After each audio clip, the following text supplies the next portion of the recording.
à tous. Bonjour. Bonjour Serge. Bonjour. Ça va bien? Très bien. Alors aujourd'hui, dans Bien dans ma tête, votre magazine Psycho, on va s'intéresser à la question du pardon. C'est vrai que certains actes et certaines paroles nous semblent impardonnables et pourtant on nous dit qu'il est important, vital même, de pardonner pour pouvoir se reconstruire et se libérer. Mais qu'est-ce que c'est que le pardon? Est-ce que ça vient du cœur, de la tête ou des pieds, comme dit souvent Serge Effès? Comment pardonner ou demander pardon? Est-il possible de tout pardonner et de refaire confiance à ceux qui nous ont tant blessés? Eh bien, on va en parler avec Serge et nos invités du jour. Céline Raphaël, qu'on a le plaisir d'accueillir, que j'ai déjà accueillie. Céline, vous avez, vous, une histoire particulièrement tragique dont vous êtes sortie de façon aussi incroyable. Je pense qu'on peut vous qualifier de résiliente. Vous avez eu un père extrêmement maltraitant, un père qui avait décidé de faire de vous une prodige du piano et qui vous a torturé, disons les choses comme elles sont, pendant toute votre enfance, pour pouvoir réaliser cet acte. Vous en avez fait un livre, Peut-on la démesure, soumise à la violence d'un père, et puis vous nous raconterez cette histoire, et puis surtout vous nous raconterez comment vous en êtes sorti et ce que vous avez fait de cette expérience. Absolument. Nous accueillons aussi Olivier Clerc autour de cette table. Olivier, bonjour. Bonjour. Vous êtes auteur, conférencier et créateur des fameux cercles de pardon. Alors quel est l'objectif de ces cercles qu'on connaît et qui se développent de plus en plus?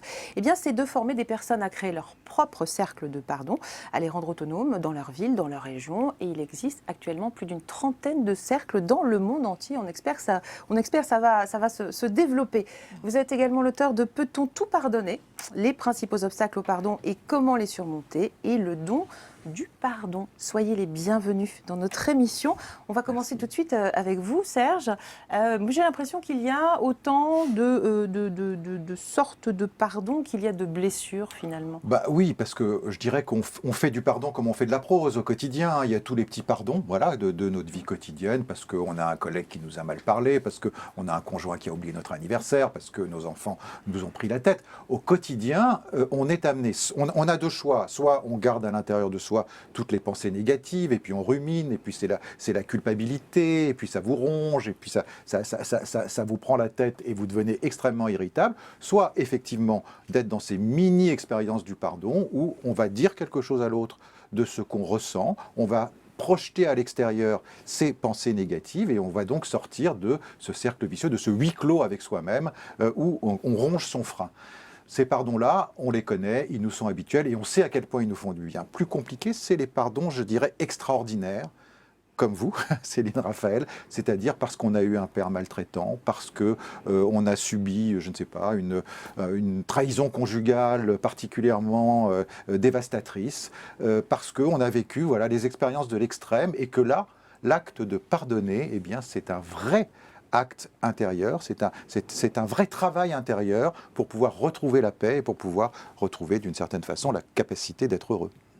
Nous sommes allés demander à nos amis du micro-trottoir comment eux, ils gèrent le pardon. Est-ce qu'ils arrivent à pardonner facilement et est-ce qu'il est possible de tout pardonner? C'est le micro-trottoir de Bien dans ma tête, signé Emma Van Poel.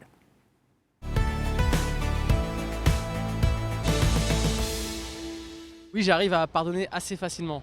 Pardonner facilement, ça dépend pourquoi en fait. Pardonner facilement, ça dépend du contexte en fait. Non, j'arrive pas à pardonner facilement, non. Comment je fais pour pardonner? Au début, je suis très en colère comme tout le monde et puis petit à petit, j'essaie de passer à autre chose et de faire en sorte que ça se passe bien. Disons que j'essaie de voir ce qu'il y a de bon à la personne en fait. Il y a des choses qu'on peut pardonner, comme il y a des choses qu'on peut pas pardonner. Je pense que si c'est quelqu'un de proche, on pardonne plus facilement. J'ai plutôt tendance à couper les ponts avec la personne au lieu de pardonner, ouais. Il y a des choses qui sont difficilement pardonnables, voire impardonnables, concrètement. D'abord, il faut accepter, comprendre, etc. Il y a l'acceptation et une phase de réflexion.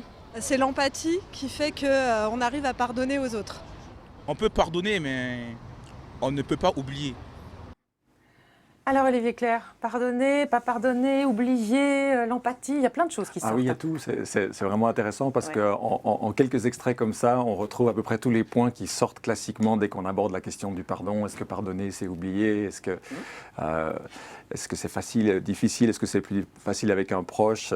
C'est génial, en une minute, on a tout qui est sur la table. Ah, ils sont forts, hein, nos amis des micro-trottoirs. hein. Voilà, mais parce que l'expérience du pardon, c'est ce qui nous est le plus habituel, le plus, voilà, à la fois le plus personnel, le plus difficile, mais c'est vrai qu'ils ont tous conscience de à quel point c'est finalement un acte important pour pouvoir avancer, voilà, pour pouvoir continuer à vivre. hein. Petite question perso, c'est la mienne, elle est ouverte.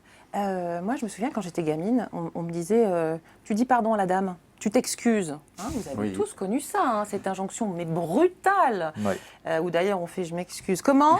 Je m'excuse. Et voilà. Est-ce que vous trouvez Ah oui, pas que parce c'est un que peu. vous faisiez énormément de bêtises. Ah, mais Genre, alors, alors, ça moi, devait c'est être une alors, catastrophe. tout le temps. Alors, Oh là là. tout le temps, ouais. Clermont-Ferrand, mais alors tout le monde le connaît, hein, je peux vous dire. Non, mais sérieusement, moi j'ai l'impression qu'on nous enseigne le pardon, on nous le transmet d'une manière quand même assez humiliante, assez brutale. Oui, mais en même temps, c'est comme la politesse. Voilà, on apprend un certain nombre de règles. Et là, on est davantage dans les règles sociales. hein, c'est-à-dire, voilà, ça apprend aussi les limites entre soi et l'autre, ce qu'on fait, ce qu'on ne fait pas. Mais ça n'est pas forcément un obstacle à pouvoir intérioriser par la suite le pardon, qui doit être un acte intérieur. Ce n'est pas quelque chose qu'on peut vous imposer de l'extérieur, ni par rapport à quoi on fait semblant, parce que ça ne sert à rien. Mais si vous avez des parents qui sont tellement contraignants, qui vous contraignent toujours à faire semblant, y compris à faire semblant de pardonner, eh bien, disons qu'on est moins bien parti. Oui, du coup, Olivier Clerc, le pardon, est-ce qu'on ne devrait pas le transmettre d'une autre manière? Alors, ok, là on parle du pardon politesse, bien évidemment. On va aborder bien sûr d'autres pardons, mais est-ce qu'il n'y a pas quelque chose à faire de ce côté-là? Oui, alors je rejoins ce que dit Serge, il y a des éléments qui sont éducatifs. Après, c'est vrai que moi j'ai vu des gens où à force d'avoir cette injonction humiliante, il faut que tu pardonnes, eh bien les gens finissent par rejeter le principe même du pardon. Mais à un moment, il faut se le réapproprier, il faut y donner un sens aujourd'hui dans notre vie. Et on passe d'un pardon humiliant à un pardon qui est un acte d'humilité, qui a la capacité de reconnaître les torts ou les erreurs qu'on a commises, qui est un pardon qui est plus de soumission, mais qui est d'ouverture, qui est de lâcher prise. Pour moi, j'ai une formule très simple, je dis le pardon, c'est la guérison des blessures du cœur. Et déjà, cette façon de définir le pardon, ça veut dire que fondamentalement, au départ, c'est quelque chose que je vais entreprendre pour moi, parce que je n'ai pas envie de vivre dans la haine, je n'ai pas envie de vivre dans le ressentiment, dans la rancune, etc., parce que c'est moi que ça intoxique. Et que cette guérison-là, c'est fondamentalement ce qu'on cherche quand on cherche à pardonner.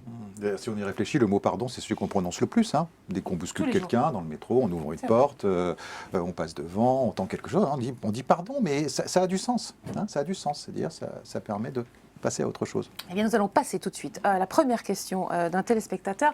On va aborder la thématique de comment savoir si on a vraiment pardonné. C'est Johan, il a 43 ans, il nous dit « J'ai découvert après 10 ans de relation que ma femme me trompait. J'ai réussi à lui pardonner, mais je suis devenu jaloux et suspicieux. Ai-je vraiment pardonné ?» That's the question. C'est une très bonne question et qui soulève pour moi quelque chose d'intéressant, c'est qu'il y a beaucoup de confusion autour de ce terme. Je pense que si on prenait 10 personnes dans la rue et qu'on leur demandait à chacun ce que veut dire pardon, on se rendrait compte qu'il y a confusion. On mélange pardon, réconciliation, excuser, cautionner, etc. Et là, dans la question de cet homme, on se rend compte qu'il y a deux choses. Il y a le pardon, c'est-à-dire mon cœur, j'ai été blessé, est-ce qu'aujourd'hui je suis guéri ? Mais derrière, il y a aussi la tête, c'est, voilà, il s'est passé quelque chose, j'ai pas envie de devenir stupide en pardonnant, j'ai pas envie de tout oublier, il s'est passé quelque chose, est-ce que je peux redonner ma confiance, est-ce que je peux de nouveau m'engager, ou est-ce que je m'expose à me refaire blesser stupidement de nouveau? Et cette capacité à distinguer ce que je fais pour moi dans mon cœur et garder le discernement dans ma tête, c'est cette articulation entre les deux qui va permettre parfois de pardonner, mais derrière de ne pas être un béni-oui-oui ou un bisounours. Moi, je connais des gens qui ont pardonné puis qui sont ensuite allés au tribunal pour porter plainte. Mais ils ont porté plainte avec le cœur en paix, pas avec une envie de vengeance. Et ça fait déjà une grosse différence. C'est ça, parce que la grande différence, c'est que le pardon, effectivement, c'est pas l'oubli. Ça ne veut pas dire que quelque chose n'a pas existé, c'est pas le déni. C'est effectivement se détacher des émotions négatives, mais ça ne veut pas dire que l'événement n'était pas là. Et en plus, pour ce qui concerne une infidélité conjugale, qui est quand même quelque chose qui peut nous ronger pas mal, il ne s'agit pas, à travers le pardon, de faire comme si ça n'avait pas existé, mais peut-être de donner un autre statut aussi aux responsabilités, parce que dans une infidélité conjugale, il n'y a pas un bourreau et une victime, on est chacun investi dans une relation qui a pris cette tournure-là. Et donc, pardonner, c'est peut-être aussi, d'une certaine façon, faire son autocritique et se demander qu'est-ce qui fait que soi-même, on s'est mis dans une situation où l'infidélité a pu avoir lieu. On va passer à une autre question. Là, on va parler de pardonner pour s'en sortir, hein, sortir du rôle de victime. Vous le disiez, il n'y a pas de bourreau, il n'y a pas de victime. Ouais. En tout cas, c'est ça. Je pense que Céline aura beaucoup de choses à nous dire justement, par rapport à voilà. ça. Oui. J'aimerais beaucoup que Céline réagisse voilà, au témoignage de Chloé. Chloé, elle a 33 ans et elle nous dit « Enfant, je me suis violée. Longtemps, j'ai broyé du noir. Je fuyais les hommes et je culpabilisais moi aussi. Comment enfin tourner la page ?» Déjà, je pense que pour accorder son pardon, encore faut-il qu'on nous l'ait demandé. Et ça, c'est très important. Et pour mon cas personnel, par exemple, ma mère m'a beaucoup demandé pardon et je lui ai accordé ce pardon. Mais pour mon père, lui qui est dans un déni total, j'ai compris pourquoi on en était arrivé là, mais on n'est pas de l'ordre du pardon. J'ai compris pour avancer. Parce qu'effectivement, si on reste bloqué comme ça, avec la haine, comme on disait tout à l'heure, on n'avance pas et ça rend complètement malade.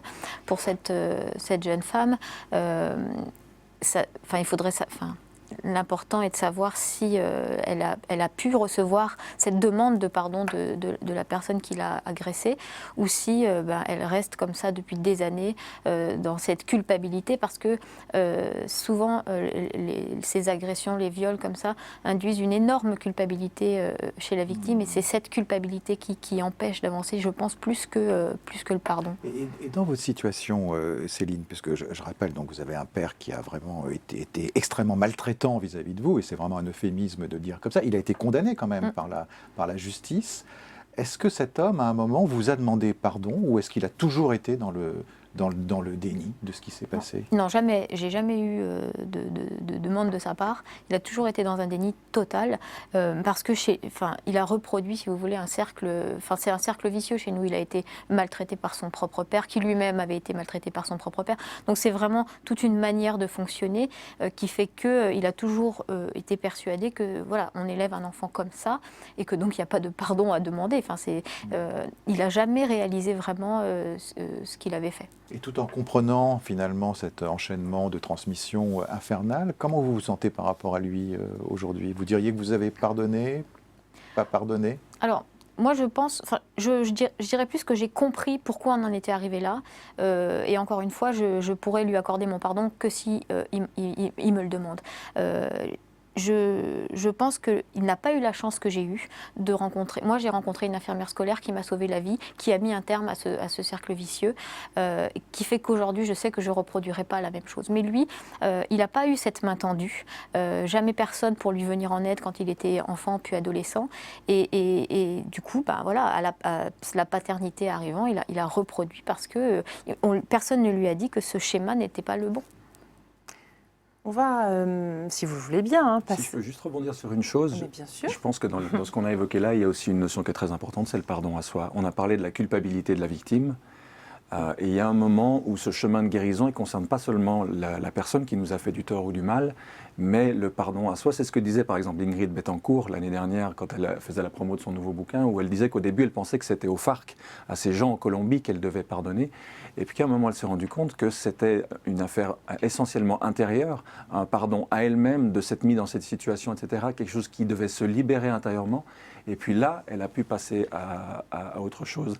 Et dans l'expérience que j'ai, notamment dans les cercles de pardon, le pardon à soi, c'est la clé de voûte. C'est ce qui fait tenir tout l'édifice, et au moment où on arrive à ça, il y a une libération qui va aussi se répercuter sur l'extérieur. C'est-à-dire qu'on prend la mesure de sa propre responsabilité, mais je crois qu'il y a des situations, comme celle de Céline, ou la situation de notre téléspectatrice qui a subi un viol, où effectivement, on est une victime, point. Oui. On est une pure victime. Mais c'est vrai qu'il y a une telle culpabilité, c'est-à-dire que pour cette jeune femme, je suppose, comme pour moi, on se dit, bon, peut-être que j'ai fait quelque chose, peut-être que je le mérite. Et c'est vrai que pouvoir enfin se dire, je n'en suis pas responsable, je ne suis pas responsable de ce qui m'est arrivé, c'est vrai que ça permet, en fait c'est une sorte de pardon à soi d'avancer, et moi finalement ce qui acte ça c'est le procès, en fait c'est ce moment où moi j'ai été reconnue victime et mon père reconnu coupable, prouvant que non, j'avais pas de culpabilité à avoir, que j'étais pas responsable de ce qui s'était passé. Et peut-être que cette jeune femme pourrait écrire à son agresseur, qu'elle envoie ou pas la lettre, pour expliquer ce qu'elle a ressenti, comment il a détruit sa vie. Peut-être que voilà une sorte de lettre pour se dire, ou de rencontre en face à face, pour se dire je ne suis pas responsable de ce qui s'est passé et je vais essayer maintenant de continuer ma vie parce que je ne méritais pas ça. On va continuer notre réflexion sur le pardon avec un reportage. Vous allez découvrir une jeune femme qui s'appelle Ameyo Malm. Je crois que vous la connaissez, Olivier. Oui, je connais bien Ameyo. Voilà, Oui. Ameyo, elle a participé à vos cercles de pardon. Elle en anime un à Paris, oui. Oui, parce que voilà, de la participation, on peut devenir animateur, animatrice. C'est le cas de Ameyo Malm que vous allez voir. Et après une expérience douloureuse, eh bien, elle a décidé de pardonner, d'apprendre à pardonner. Elle partage avec nous son expérience. C'est un sujet signé Isabelle Layani.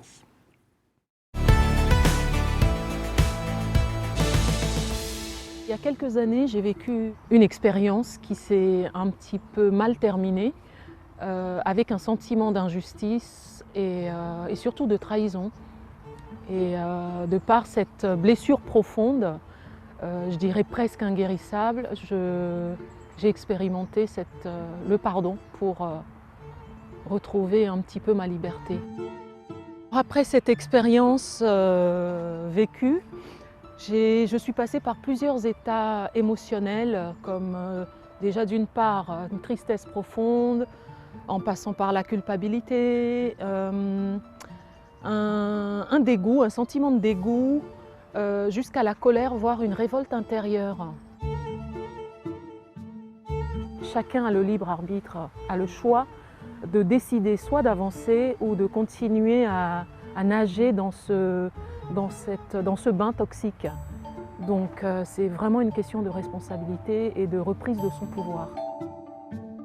Quand on a été très profondément blessé, on peut être dans une forme de déni. Donc reconnaître sa souffrance, je trouve ça très important. C'est une des premières étapes pour aller vers un processus de guérison, je dirais.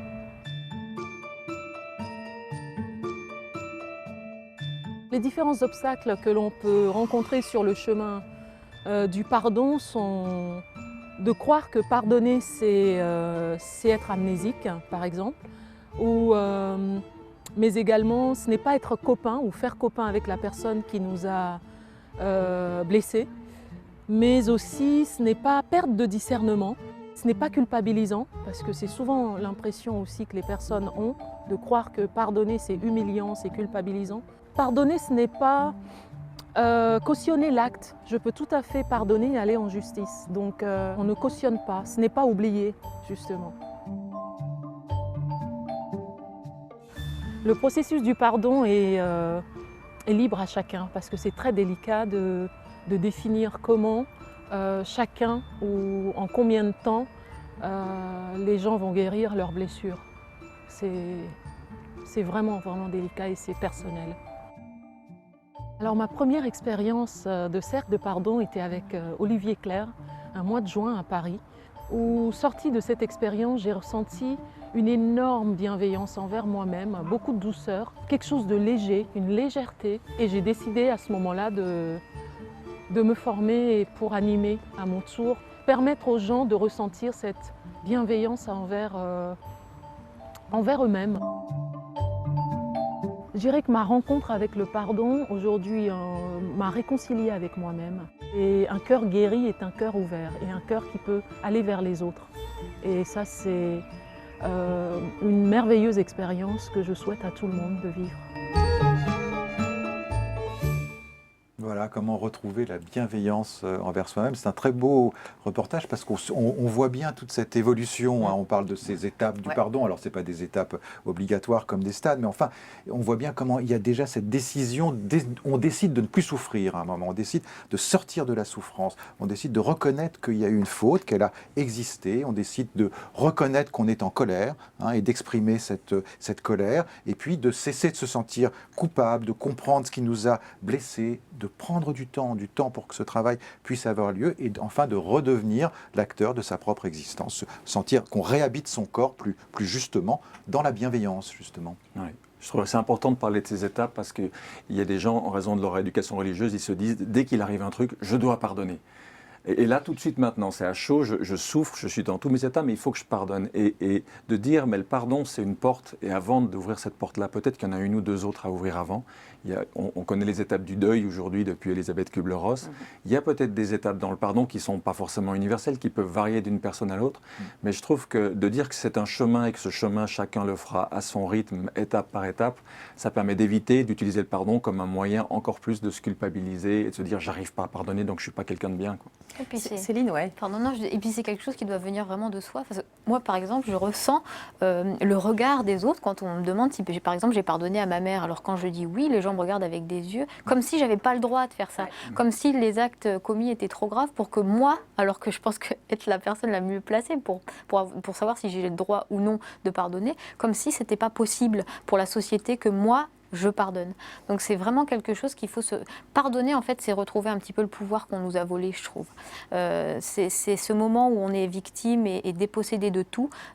Pardonner, c'est retrouver cette stature de personne et ce pouvoir qu'on n'a plus, mais c'est quelque chose qui doit venir de soi et qui ne doit pas être dicté dans un sens ou dans l'autre, d'ailleurs, par les autres, quoi. Dis pardon à ta maman, voilà. C'est ça. Oui. Alors, parmi toutes les étapes du pardon, il y a bien sûr la colère, Amélie Malm l'a évoqué, on va en parler avec notre troisième question d'un téléspectateur. Il s'appelle Florian, il a 48 ans, exprimer sa colère pour pardonner. C'est un peu le message de ce témoignage. Il dit « Je suis en colère avec des parents alcooliques, mon enfance a été très difficile. Je sais que c'est une maladie, pourtant je n'arrive pas à leur pardonner. » Oui, alors ça, c'est des choses que j'ai beaucoup entendues et je pense que c'est pour ça que redéfinir ce que c'est que le pardon, on croit au départ que le pardon, c'est un cadeau qu'on fait à l'autre. Et du fait qu'on croit ça, il y a des fois on se dit « Ah ben non, je ne vais pas lui faire ce cadeau-là ». Et on ne se rend pas compte qu'en disant ça, ce qu'on veut dire, c'est que je vais garder rancune. Donc je vais garder tous ces sentiments-là en moi, ma haine, mon envie de vengeance, ma tristesse, mon chagrin.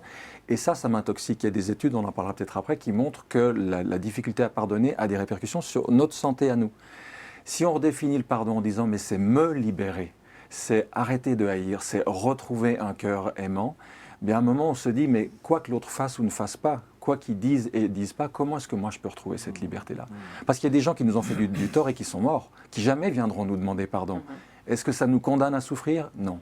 On peut arriver à faire cette guérison et je crois que c'est un message d'espoir formidable à dire aux gens. Et peut-être pour Florian, au fond, une question, c'est est-ce qu'il s'est adressé ou pas à ses parents? C'est-à-dire, est-ce que cette colère qu'il a en lui par rapport au fait qu'ils ont saccagé sa jeunesse, du fait de leur maladie alcoolique, est-ce qu'il a pu leur en dire quelque chose? Est-ce qu'il a pu les prendre entre quatre yeux et leur exprimer le plus calmement possible ce que lui a ressenti, comment il s'est senti détruit, et est-ce qu'il peut refabriquer une relation avec eux? Je pense que c'est une question importante, parce que souvent dans cette idée qu'on ne peut pas pardonner, il y a l'idée qu'on n'a même pas essayé de pardonner, c'est-à-dire même pas essayer. On a tellement peur finalement de cette image de mauvais parents qu'on ne se confronte pas à eux. Et les choses, elles peuvent évoluer, bien sûr.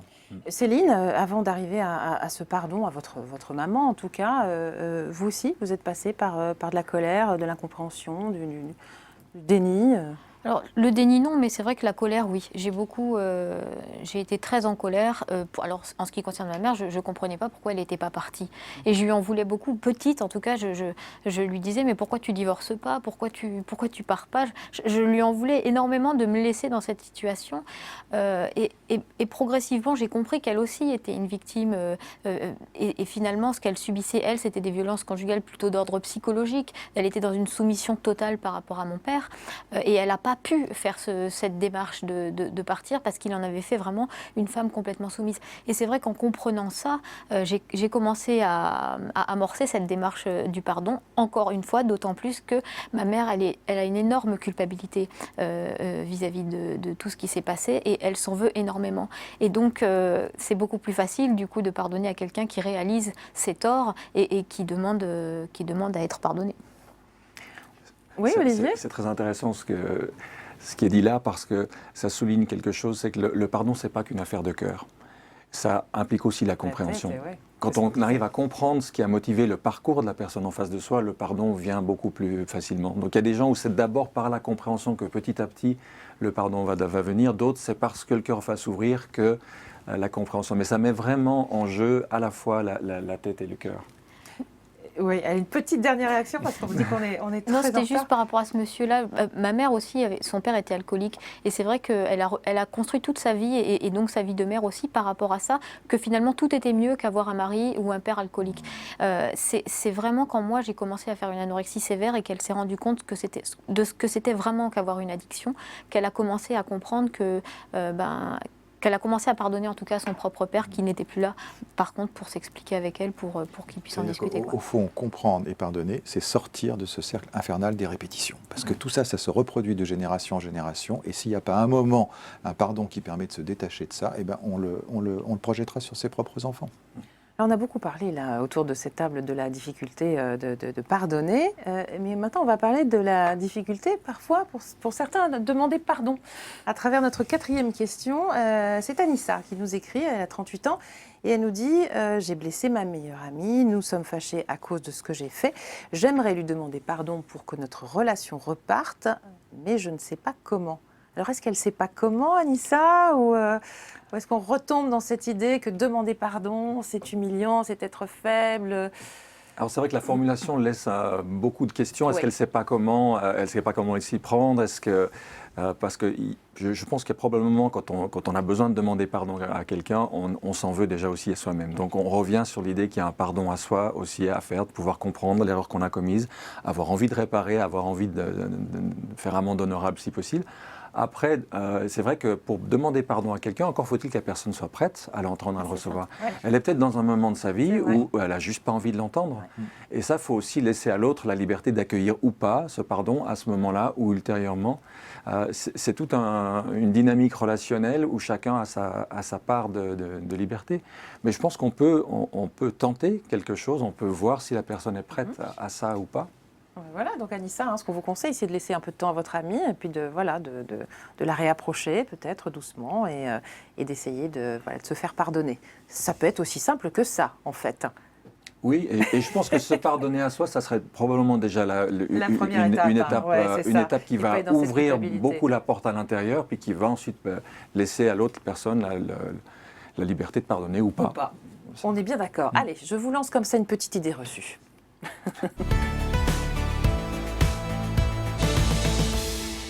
Ne pas pardonner, ne pas pardonner, garder de la rancœur peut nous rendre malades. Ouais, vous le disiez, il y a des études qui attestent. Il y en a de plus en plus. Le docteur Fred Luskin, qui est un peu Monsieur Pardon aux États-Unis, puisqu'il étudie le pardon à l'université de Stanford, il dirige le Stanford Forgiveness Project, et il s'est amusé effectivement à faire des statistiques entre deux populations, des gens qui ont réussi d'une manière ou d'une autre à cheminer vers le pardon, et d'autres qui n'y sont pas arrivés, sans porter de jugement sur les uns et sur les autres. Et ce qu'on constate, c'est que les gens qui ne pardonnent pas sont beaucoup plus sujets à tout un tas de pathologies qui vont d'ulcères de l'estomac, de migraines, de tensions dans la nuque, le cou et le dos.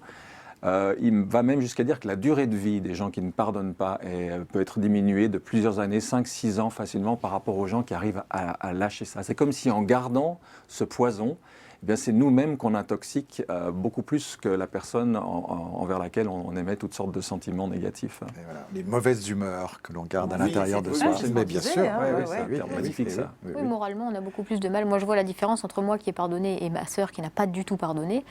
Moralement, psychologiquement, elle est beaucoup plus fragile, elle est beaucoup plus elle souffre vraiment de dépression parce qu'elle n'arrive pas à passer à autre chose. Elle est figée dans ce passé, elle n'arrive pas du tout à s'en extraire pour pouvoir avoir une vie un peu plus sereine. Alors que vous, on sent votre force, on sent la force de Céline, c'est extraordinaire. Et puis maintenant, elle s'occupe des autres, elle est médecin, elle est au ministère, elle fait des choses extraordinaires pour les victimes. C'est intéressant que vous employiez le mot de force, parce que souvent les gens croient que pardonner, c'est un acte de faiblesse.